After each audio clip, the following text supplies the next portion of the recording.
This was the big event of the year for actor Sam Heughan's charity called My Peak Challenge.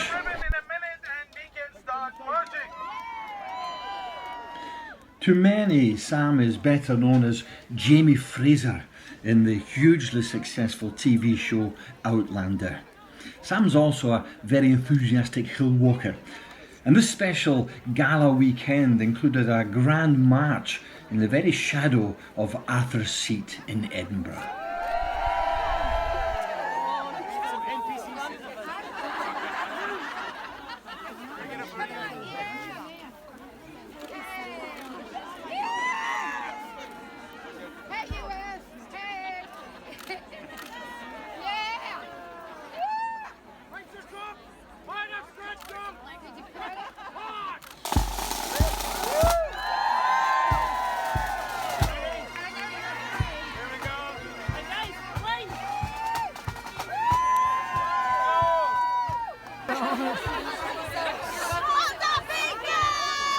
My Peak Challenge was set up by Sam in 2015 and it's become a global movement dedicated to teaching and inspiring its members to live healthier, happier and more balanced lives while raising funds to try and help others.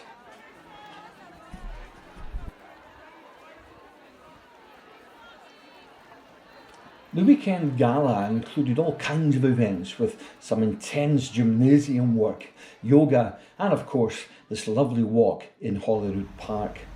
But the highlight of the weekend was the gala dinner, held in Edinburgh's International Conference Centre, complete with red carpet.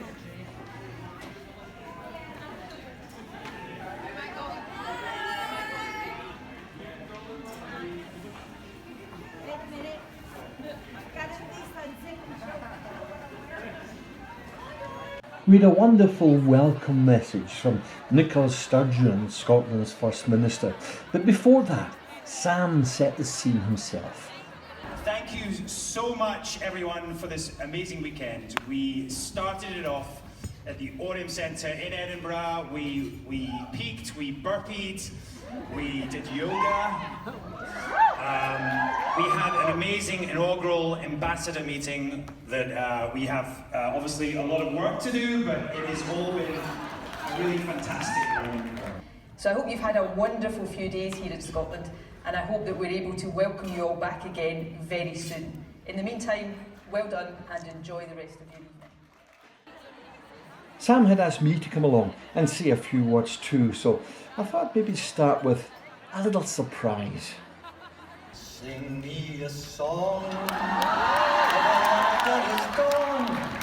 Say to that lad, merry of soul, he sailed on the day over the sea. Do you know that song? Do you? Well, let's see you sing it then. We'll start again. Okay, here we go. Sing me a song of a lass that is gone. Save that lass behind. Merry of soul, he sailed on a day over the sea. Over the sea to billow and breeze. Billow and breeze, island and seas. Mountains of rain and sun. All that was good. All that was good. All that was fair.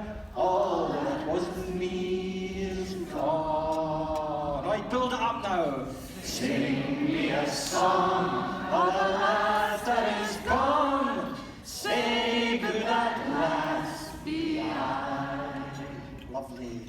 Maybe your soul, she sailed a day over the sea to sky.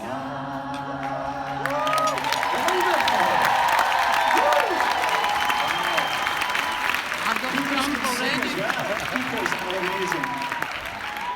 Well, I just wonder how many of you know that that song was written by a son of Edinburgh.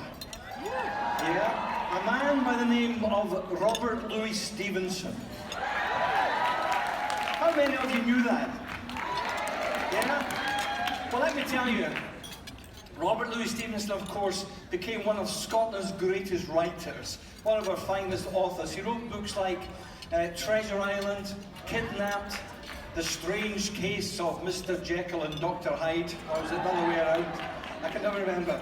But I want to tell you something else, something you might not know, that Robert Louis Stevenson had to overcome a great number of challenges in his life to achieve these things, to achieve what was his dream of being a great writer.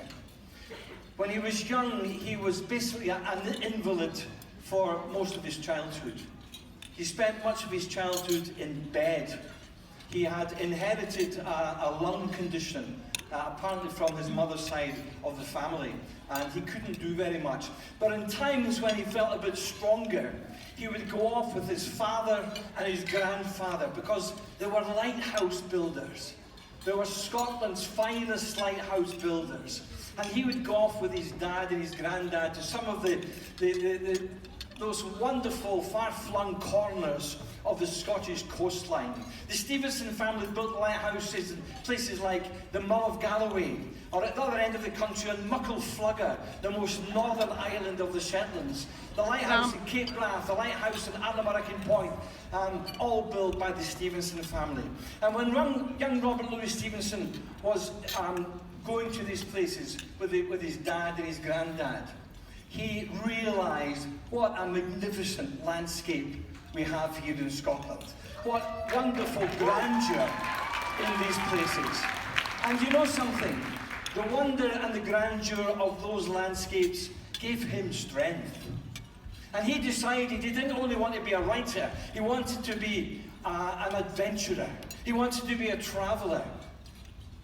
So that's what he did. He went off and he travelled, and his first published book was an account of exploring the canals of northern Belgium. His second published book was about a 120-mile walk that he did through the Cevennes mountains of southern France. And he did that walk with an ass by the name of Modestine. And he wrote a book about it called Travels with a Donkey. And I recommend it to you. It's a wonderful book. And way back in 1979, the French government tourist office asked me to go to France and retrace that journey of Robert Louis Stevenson through France. And that was a fantastic thing to do. They made one of their, they've got this series of long-distance walks in France called Grand Randonnées. And the Robert Louis Stevenson Trail is one. They've got some French people there. Bonsoir. So I went away and I used that book, Travels with a Donkey, almost as a guidebook. And I learned so much about Robert Louis Stevenson, what inspired him, what drove him, and it was absolutely fascinating. And in that book, there's a wonderful quotation I'd like to read to you. This is what he said: "I travel not to go anywhere, but to go. I travel for travel's sake. The great affair is to move." Really what he's saying is it's the journey that's important, not really the destination. And you know, when I look back,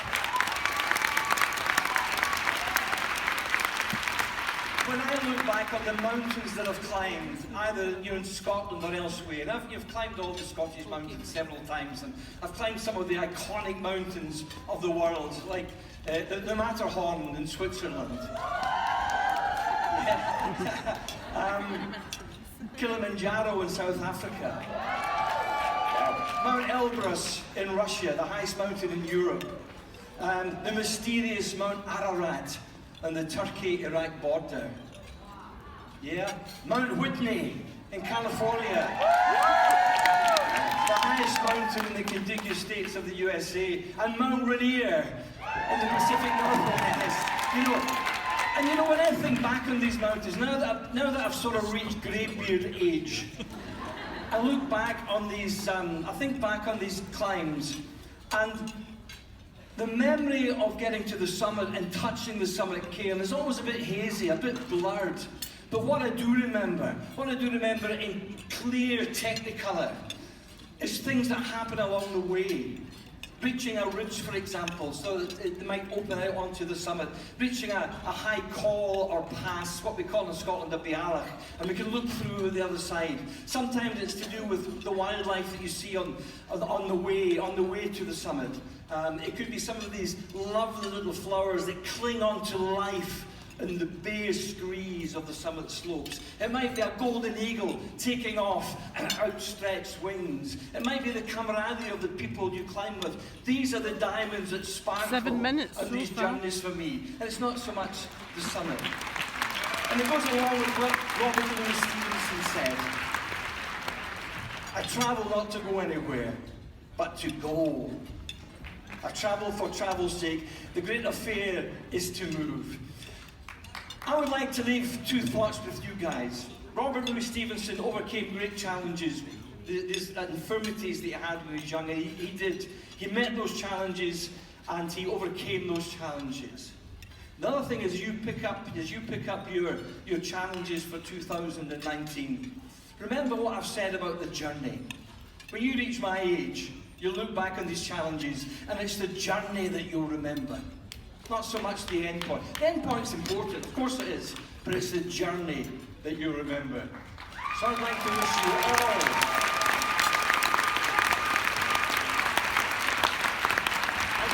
all, the very best of wishes for the particular challenge that you are picking up. Whether it's climbing a mountain, or hiking a trail, or reading a book, or writing a book, whatever that challenge is that you've picked up, the very best of luck with it.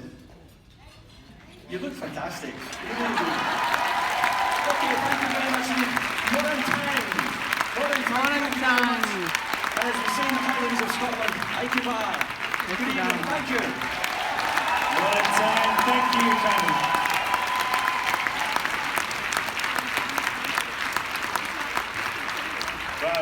Wow. Do you know, it sounds like Stevenson would have been a peaker. It sounds like he definitely